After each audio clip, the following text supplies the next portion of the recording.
coverage of the sweeping tariffs the Trump administration is set to impose today on China, Canada, and Mexico. Joining us now is the governor of Illinois, J.B. Pritzker. Governor, good to see you. Good to see you, Good to see you, Michael. Governor, you've been on the mind of the folks at the White House. I was watching the press briefing yesterday, and the White House press secretary name-checked you by name, saying potentially you saying that you are not going to comply with the Trump administration's new immigration policy is illegal. I just want to know if you have a response to the White House's response to your pushback to their policy. Well, we here in Illinois follow the law. They don't seem to believe in that at the White House. Consistently, they've been breaking the law, and they've put in place unconstitutional orders. They're trying to take away birthright citizenship, which is right there in the Constitution.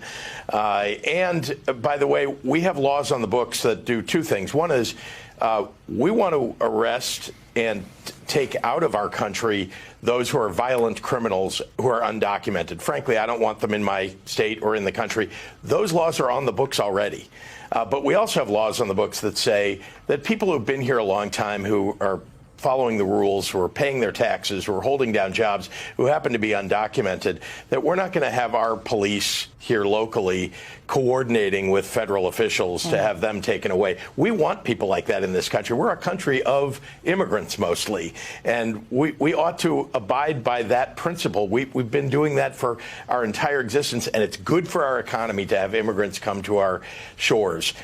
My family came several generations ago with nothing and became successful. So many others who are here now are, their families are multiple generations now succeeding in the United States, and it's good. They're paying taxes. They're holding down jobs.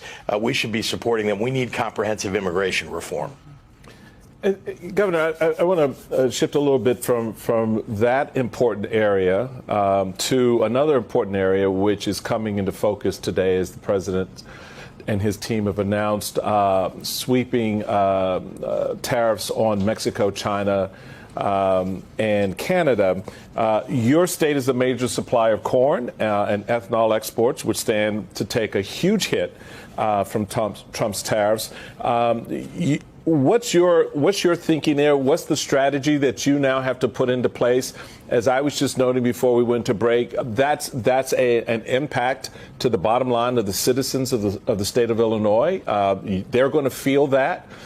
You have to now figure out how to navigate this unnecessary tariff war, because Donald Trump wants to beat his breast and pretend he's such a tough guy, and I can get Canada and Mexico and China to bend the knee to me, and I can get the win. But the American people and the people of Illinois are the ones who are actually going to be beneath that knee when it is bent. That's right. The people of Illinois, the people of the United States are going to pay the price for what Donald Trump is doing. Let me tell you, Canada and Mexico are our two largest trading partners here in Illinois. We get most of our natural gas and also gasoline from north, right, from Canada. So when you impose a 25% tariff, you're imposing that tariff on working families in Illinois. And let's just say this Trump tax, which is what it is, the Trump tax, goes right along with the Trump tax of taking away things like Meals on Wheels, the freeze that he put in place, taking away Head Start and child care from working families so they can't hold down a job because they have nowhere to take their kids. Our seniors who are in nursing homes, having Medicaid taken away from them and having them thrown out. These are the Trump tax. And by the way, when you lose your job because of these tariffs, that's the biggest tax of all, because you can't afford anything when you lose your job. Governor, you put out a release on Thursday talking about the January 6th rioters and obtaining state jobs. You wrote, "I am committed to building a state workforce that upholds our shared values and delivers results for the people of Illinois. Our state workforce must reflect the values of Illinois and demonstrate honesty, integrity, and loyalty to serving the taxpayers. No one who attempts to overthrow a government should serve in government." Here's the thing, Governor. We spoke before Donald Trump took office about how Democratic governors were going to be one of the final lines of defense. And we're seeing that play out. We're seeing it on immigration. We are seeing it on these tariffs. We're even seeing it on the pardoning of these January 6 rioters. Those are just the things that are currently happening. What do you see as the challenges that are on the horizon? Well, my goodness. I mean, first of all, the attacks by the Trump administration on law enforcement. Now, let me repeat that. They're attacking law enforcement. How are they doing that? Well, pardoning January 6th rioters who injured and provided injuries that ultimately killed police officers. That's an attack on police. When you take away funding like they did this week from police departments across the state of Illinois and across the country, we have task forces that are working on fighting drugs and violent crime and taking out the drug cartels and gangs. Right? When you take away funding from those things, you're hurting law enforcement and, frankly, ultimately leading to more crime, not less. So I think Donald Trump, it's a reckless set of policies that he's engaging in. And he, ultimately he promised that he was going to lower costs for Americans. He promised that he was going to make us safer. And he's done none of that. And I realize he's only been in office 2 weeks, but it's gotten worse, not better. You think your prices at the grocery store have gone down in the last 10 days? No, they've gone up because of what he is threatening or what he's already put in place.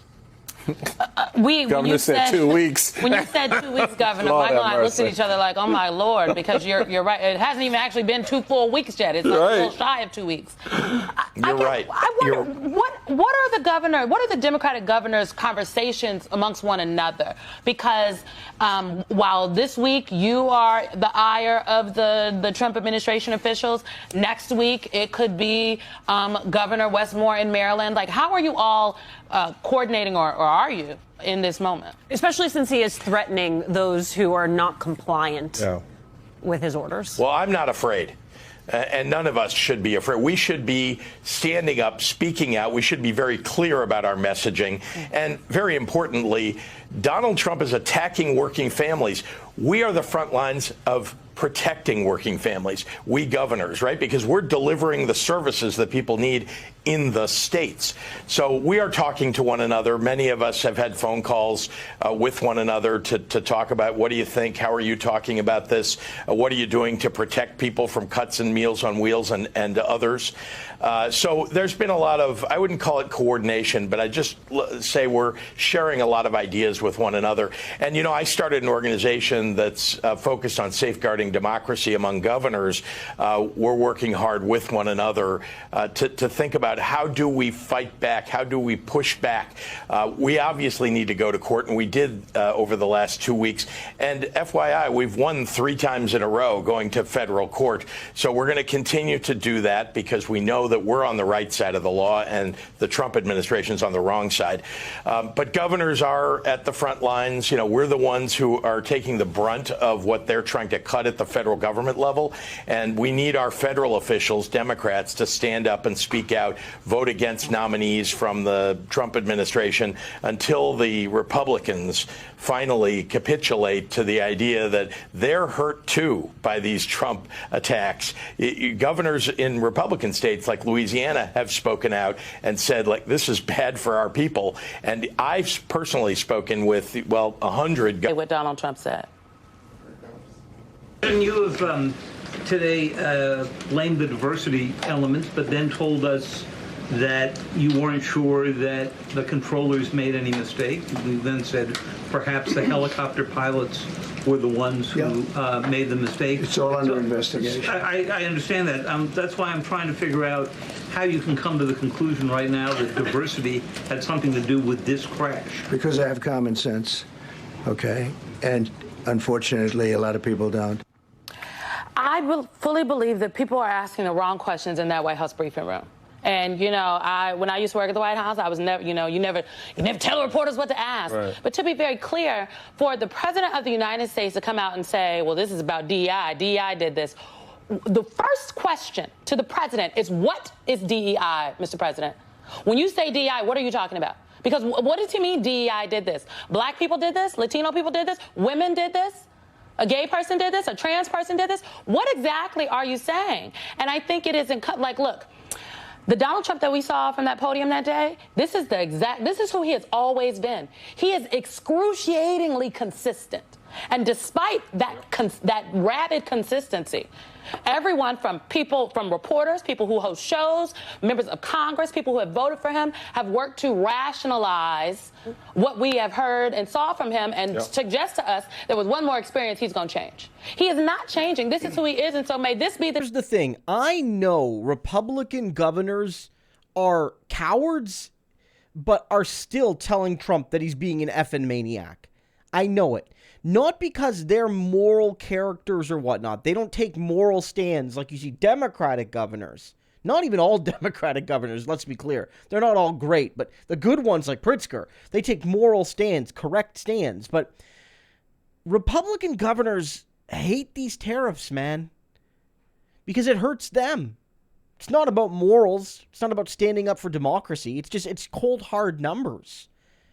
When you add up all the states that are on the border of either Canada or Mexico, that's dozens of states, right?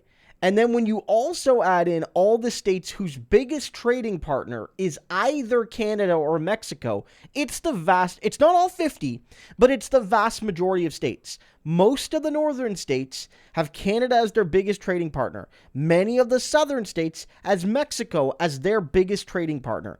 And if you're a right-wing governor and if you're a right-wing congressman, you can love Donald Trump all you want, but that doesn't, pad the bottom line of your millionaire and billionaire donors. And so mark my words, that as loud as Pritzker is being in public, Republican governors are telling Donald Trump he's making a big mistake. And I think the biggest pressure in many ways against these policies, yes, Canada's doing a lot, especially NDPers like Charlie Angus and Jagmeet Singh. They've been the leaders on this. You've seen them on other channels. But the biggest pressure is going to come from within Trump's party, because this is going to hurt the billionaire donors.